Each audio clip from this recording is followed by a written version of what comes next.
بصيت على السوق بتاعنا دلوقتي هتلاقي ان تقريبا كل الناس يبان لك من بره كده ان هم شغالين في الماركتينج. مجال بالنسبه لهم او هم شايفينه سهل، وسهل انك تتعلمه وسهل انك تشتغل فيه لانك بتشتغل من البيت، ودي ميزه كبيره طبعا.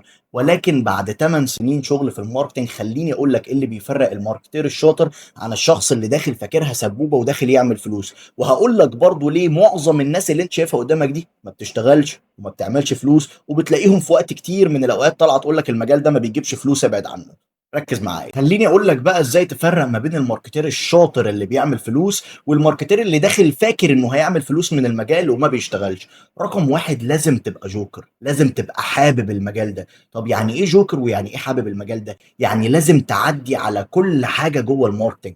الماركتنج علم كبير وكله بيخدم على بعضه وكله بيساعد بعضه.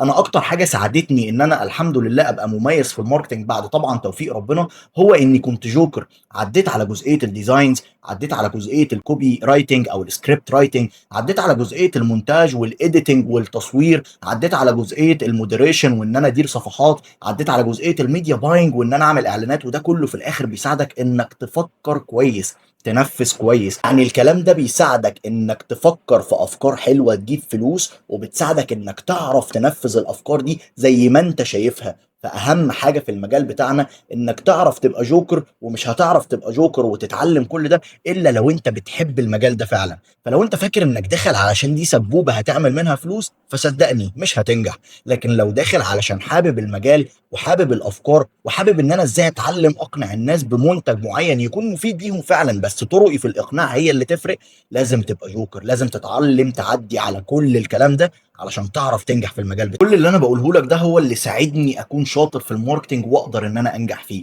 اني كنت جوكر بعرف اعمل كل الحاجات دي. كان اوقات بيجي لي بروجكتس بشتغل عليها كوان مان كرو. وان مان كرو يعني بعمل الديزاينز، بحط الاستراتيجي، بكتب الماركتنج بلان، بعمل الاعلانات، بعمل كل حاجه حرفيا وان مان كرو. وهو دي من اكتر الحاجات اللي ساعدني ان انا انجح.